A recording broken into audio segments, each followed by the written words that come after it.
Nous voilà tout début juin et donc je vous retrouve pour continuer je dirais, allez, nos inspirations, nos sources d'inspiration, sachant donc qu'on est grosso modo là sur le milieu du mois de Sivan. On a reçu donc à Shavuot, on a reçu la Torah, autrement dit on a reçu une sagesse, on a reçu une lumière.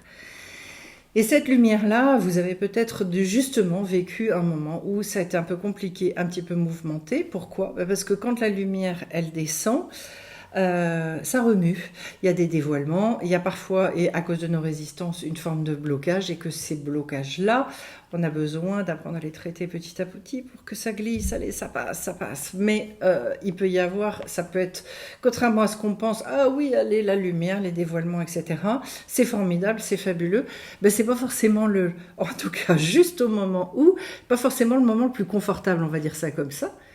En revanche, le moment indispensable et qui annonce énormément d'ouverture, logiquement, relativement rapidement après. En tout cas, juste derrière, je vous avais dit que avant Shavuot, il y avait une paracha tout à fait spécifique, particulière, qu'on appelait la paracha de Bamidbar, donc dans le désert, et qui nous parlait de toutes les rébellions. Donc tout ce problème relationnel, le fait de créer ce mariage, en fait, dans notre démarche spirituelle, le mariage avec Dieu, sachant qu'a priori, s'il y en a un qu'on ne peut pas comprendre, c'est lui.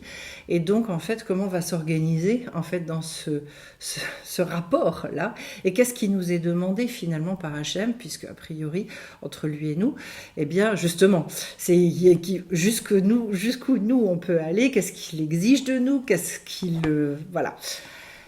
Et donc c'est de ça dont il est question, et notamment au travers de la suspicion d'infidélité. Il y a une loi très très spécifique par rapport à si un mari soupçonne sa femme d'infidélité. Je ne vais pas rentrer dans les détails parce que c'est complexe.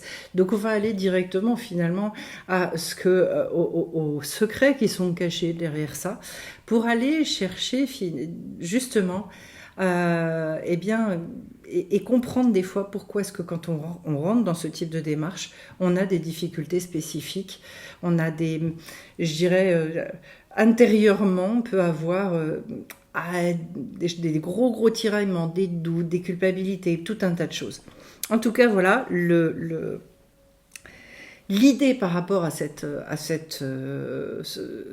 paracha, justement, c'est de retenir que, en fait, eh bien, il va y avoir je dirais, un socle de base. La Torah constitue le contrat de mariage qui est donné, finalement.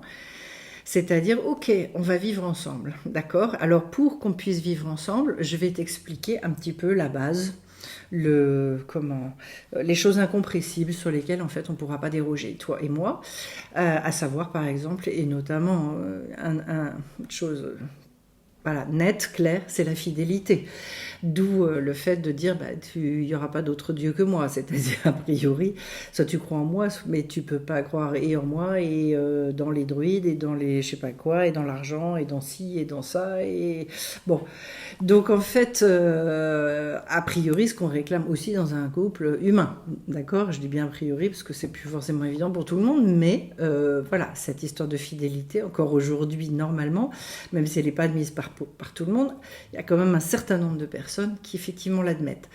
Et donc en fait, il y a comme ça des bases communes, dont les mitzvot, certains commandements et aussi qui sont, les commandements font partie de ce socle-là de relation. Est-ce que maintenant, en fait, eh bien, par rapport à la réception de cette sagesse-là, on va dire, et c'est toute notre posture qui se joue face à ça, est-ce que moi, je vais devoir rentrer dans une espèce de soumission totale, complète et un petit peu annihilante concernant mon existence de toute façon, étant donné que on parle de Dieu, c'est sa parole, a priori, c'est quelque chose qui est révélé, c'est quelque chose qui est grandiose. Résultat des courses, quoi? Ça veut dire qu'il sait un petit peu mieux que moi. Bon. Et donc, en fait, ça veut dire que je vais me soumettre et je vais poser aucune question et je vais avancer et puis point à la ligne. Alors, quand on pense comme ça, alors j'en profite pour en faire une petite incartade, même pour des gens qui ne sont pas dans la tradition hébraïque, mais a fortiori pour ceux qui le sont, eh bien en fait, de toujours se souvenir précisément qu'en fait, il y a besoin d'avoir une espèce d'honnêteté, de sincérité et de recul vis-à-vis de tout ça, en tout cas d'être capable justement de rentrer dans sa vérité. À savoir, et c'est pour ça, Rabbi Nachman de Breslev, quand il traite de la Emouna, donc de la foi, il relie et dit toujours Emet ve'Emouna, la vérité avec la Emouna, parce qu'en fait on peut croire dans plein de choses, donc ça doit être lié à la vérité. Quand moi je comprends pas en fait que dans ma tête ce que j'entends c'est un mensonge ou c'est quelque chose qui c'est trop éloigné de moi, je vais devoir l'expliquer, je vais devoir le dire. Alors par exemple, moi ça je raffole parce qu'en fait c'est tout je dirais la franchise énorme des sages d'Israël qui parfois peuvent nous étonner, et il n'y a qu'eux qui peuvent dire des choses comme ça, mais à propos de Noach, à qui donc Dieu demande de construire l'arche, ça va durer 120 ans, etc. Donc il y va, il part, il fait, on ne sait pas si, bon, mais il fait. Et au bout de 120 ans, le déluge arrive, etc. Bon. Et au moment où ça se calme, où effectivement il va pouvoir sortir de l'arche, alors à ce moment-là, il va se tourner vers Hachem, et là il va lui dire, mais en fait tu l'as vraiment fait, mais si j'avais su, en fait je serais allé prévenir les autres, je serais allé discuter avec les autres, etc. Et là, nous disent les sages, Hachem va lui dire un truc incroyable, il va lui dire imbécile, fils d'imbécile. Imbécile, fils d'imbécile. C'est-à-dire, en fait, mais tu t'es jamais venu vers moi pour me poser les questions comme tu aurais dû me les poser en me disant mais c'est pas possible, tu vas pas faire quelque chose comme ça. C'est-à-dire, en fait, et c'est ça qui est véritablement reproché justement à Noé, c'est finalement, alors toi, t'as gobé tout ça, et puis tu t'es pas venu vers moi, t'as pas été dit, mais je suis outré, fais quelque chose, t'as rien demandé, t'as pas prié, t'as rien. Bon. Et donc, en fait, où est-ce qu'on va voir une attitude radicalement différente et où est-ce qu'on va voir à quel point c'est important précisément de se positionner par rapport à ça dans notre vérité? C'est le jour où Dieu va voir Moshe Rabbeinu ou Moïse, et où, face au buisson ardent, eh bien, il lui demande d'aller sortir les Hébreux d'Égypte. Et où il y a des choses sur lesquelles Moïse n'adhère pas, dans le sens de « je comprends pas ». Et donc, en fait, je peux pas le faire pour telle et telle raison. Et donc, où je ne veux pas, enfin voilà. En tout cas, j'ai besoin de recréer une adhésion et j'ai besoin de recréer une connexion pour aller au bout du projet. Parce que là, si je pars dans l'état dans lequel je suis, ça va être une catastrophe. Et donc, il va y avoir 8 jours de discussions intenses entre Moshe Rabbeinu, Moïse et Hachem. Sachant qu'en plus, il faut quand même se dire une chose, Moshe Rabbeinu est appelé le plus humble de tous les hommes. C'est-à-dire, en fait, et c'est absolument extraordinaire de se dire ça, donc en fait, même d'aller dans l'intériorité, dans la recherche de la profondeur de la vérité, c'est pas du tout un manque d'humilité. Même face à Hachem. Autrement dit, en fait, dans la tradition hébraïque, ce qu'on est en train de nous dire là, c'est ne pensez pas que cette spiritualité, cette manière d'appréhender les choses, cette lumière que vous allez rechercher là-dedans est une lumière qui doit vous annihiler, où vous devez devenir des imbéciles, ne plus réfléchir à rien, vous soumettre bêtement. Il y a un moment, il va falloir en revanche accepter un socle et développer votre confiance. La seule chose, c'est que la confiance, c'est quelque chose qui se construit, c'est quelque chose qui grandit, c'est pareil au sein d'un couple, c'est-à-dire que c'est gravissime, par exemple, les gens qui disent voilà, je le connais depuis 3 mois, non mais j'ai confiance en lui, et hop, voilà. Mais confiance d'où? D'où elle vient cette confiance-là? Parce qu'en fait, elle n'a pas été vécue, elle n'a pas été expérimentée, elle n'a pas été consolidée, elle n'a pas rien. Donc, j'ai pas dit qu'il fallait attendre 10 ans pour épouser quelqu'un, c'est pas ce que je suis en train de dire. Mais ce que je suis en train de dire, c'est une fois que je me suis engagée là-dedans, je sais qu'il va falloir que je travaille pour que cette confiance, elle se stabilise véritablement, qu'elle s'enracine. C'est exactement ce qu'on vient nous dire ici. C'est pas parce que vous avez trouvé une sagesse, parce que vous avez trouvé une lumière, une grande lumière, qu'à un moment donné, vous saurez comment gérer ça. Ça va être un apprentissage, tout ça. Un apprentissage où il va falloir que vous donniez la vraie place à Dieu, celle qui lui revient de droit, quand même le Créateur, voilà, excusez du peu. Et puis, en revanche, il va falloir aussi que vous trouviez votre place, notamment face à Dieu. C'est-à-dire, en fait, on est en train de nous parler d'une relation à mettre en place qui ne soit pas une relation annihilante. Autrement dit, j'existe et j'ai une véritable sensation d'exister. Pas au travers des rébellions, donc, dont nous parle tout le livre de Bamidbar, encore une fois, tout le livre de Bamidbar. Donc c'est subtil, parce que c'est pas dans le cadre de la rébellion, et il se trouve que j'ai fait tout un cours justement aujourd'hui sur la différence entre la rébellion et justement le fait d'aller vers Hachem et de pouvoir se plaindre et de dire là il y a quelque chose qui ne va pas, mais dans quel cadre, voilà, de faire toutes les nuances entre les deux.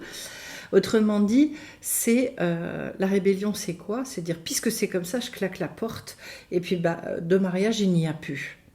Ça, je ne peux pas faire. C'est-à-dire qu'à partir du moment où je m'engage, à partir du moment où je m'investis et à partir du moment où je dis, ok, là j'ai trouvé véritablement quelque chose avec lequel je veux m'unir, alors à ce moment-là, cette union-là, il va falloir que je l'enracine, il va falloir que je la travaille et je ne peux pas, à chaque fois qu'il y a quelque chose qui ne me plaît pas, prendre mes clics et mes claques, passer la porte, la claquer et dire basta. Et ça, j'en veux pas, donc je ne le prends pas. Voilà. Et donc en fait c'est intéressant parce que justement on est sur le mois numéro 3. Si je ne l'avais pas dit lors de la dernière vidéo au niveau de ce renouvellement de mois, je le dis maintenant, c'est un mois fabuleux parce que c'est tout en recherche d'équilibre tout le temps. C'est-à-dire, là on l'a vu, soit on parle on va dire d'une foi un petit peu bébête, en tout cas oui, annihilante, où finalement moi j'existe plus, je réfléchis jamais à rien, je me bouge pas. Et puis de l'autre côté, également sortir de la toute-puissance de l'homme, parce que sinon qu'est-ce qu'on peut construire à ce moment-là avec pas plus avec Dieu qu'avec quelqu'un d'autre au demeurant. Et donc c'est un subtil jeu. Vous comprenez d'emblée que ça va nous poser un certain nombre de questions auxquelles on va réfléchir et on va répondre au fil de l'eau, au fil de la vie qui va se construire, du lien qui va se créer pour réussir ce mariage un petit peu improbable, mariage d'autant plus improbable que c'est avec quelqu'un qu'on ne voit pas. Mais un mariage dans le cœur, justement, quelque chose qui va nécessiter de descendre véritablement et d'aller sur des ressentis beaucoup plus subtils, différents. Et donc, en fait,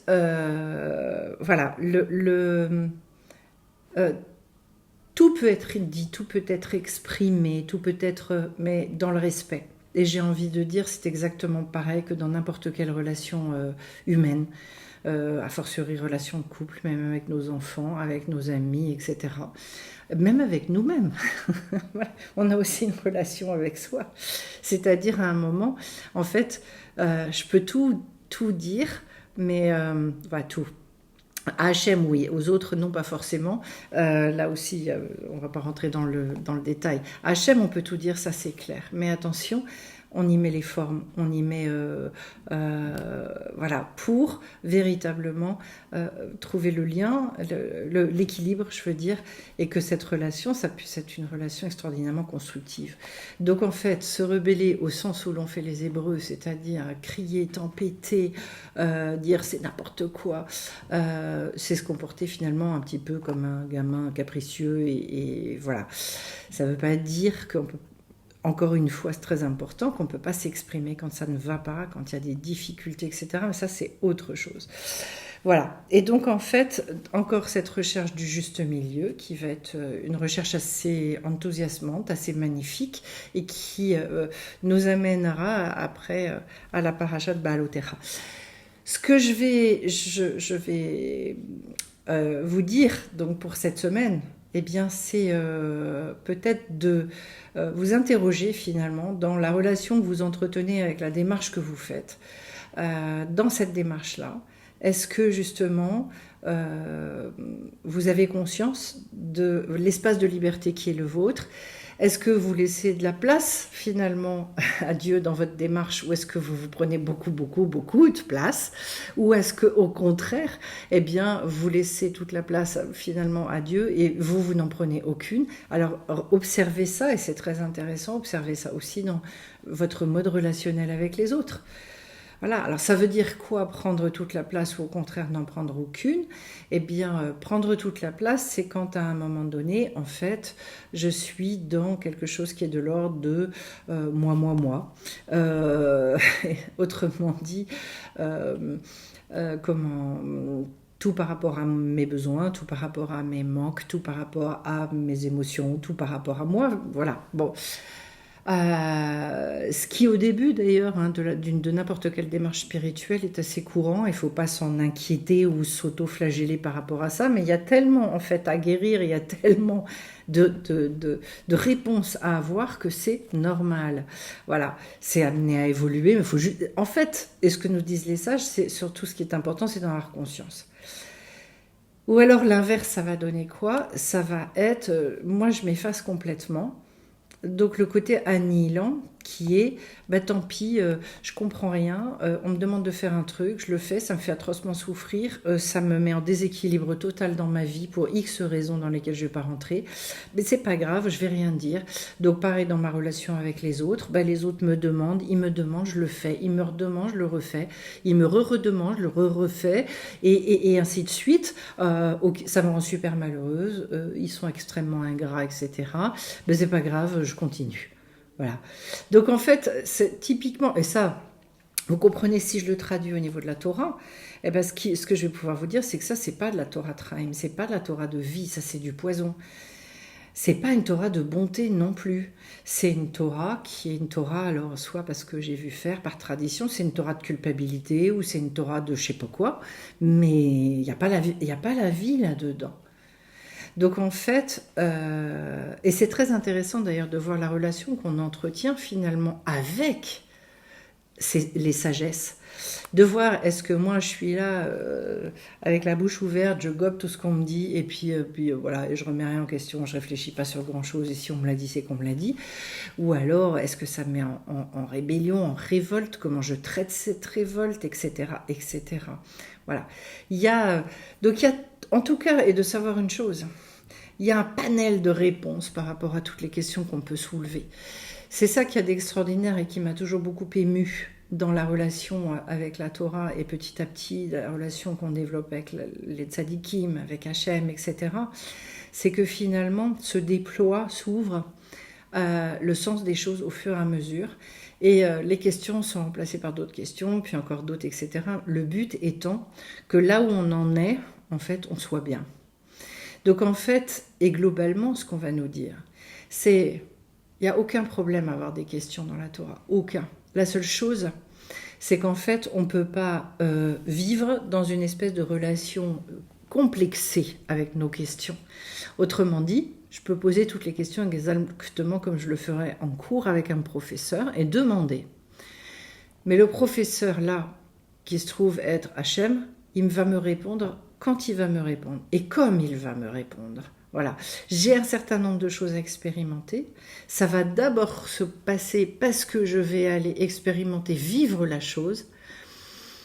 Et petit à petit, parce que je vais me décomplexer par rapport à mon ignorance, alors je vais pouvoir accéder à une réponse. C'est un grand sujet, ça, en soi. Je ne vais pas traiter ça aujourd'hui, mais en tout cas, voilà, de comprendre cette chose. Enfin, déjà, de réfléchir à cette chose-là. Et donc voilà, Nassau vient déjà, et vous voyez que c'est une toute petite partie de la paracha, hein, sur la loi dont je vous parle là, mais sur cette petite partie-là, ça nous ouvre déjà des perspectives énormes pour savoir, pour regarder un petit peu justement comment on agit par rapport à ça. Est-ce que c'est véritablement notre tempérament? Est-ce que c'est comme ça qu'on a envie de vivre? Parce que ça, quand on est dans une relation annihilante à toute forme de spiritualité ou de démarche, il y a quand même une chose qui est claire, c'est qu'a priori, on n'a toujours pas goûté à la liberté. On est toujours esclave. Et on a une mentalité d'esclave. La seule chose, c'est qu'on n'est plus esclave du même maître. C'est déjà énorme, vous allez me dire.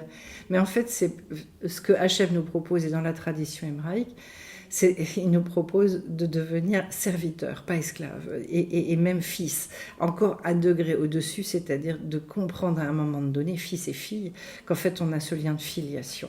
Voilà. Donc en fait, il y a différents degrés et différentes relations qu'on peut entretenir, qui sont autant de niveaux différents, qui nous enseigne beaucoup où on en est, nous, dans notre rapport justement avec ce qui fait figure d'autorité aussi. Hein. Voilà. En tout cas, plein de choses auxquelles réfléchir, auxquelles penser, peut-être sur lesquelles faire il beau des doutes. Donc véritablement discuter justement, de dire et de parler de ça pour pouvoir petit à petit défricher le terrain, ouvrir des portes. C'est tout ce que je vais vous souhaiter. Et puis je précise donc que ça y est, le stage de 4 jours du mois d'août est déjà mis en ligne.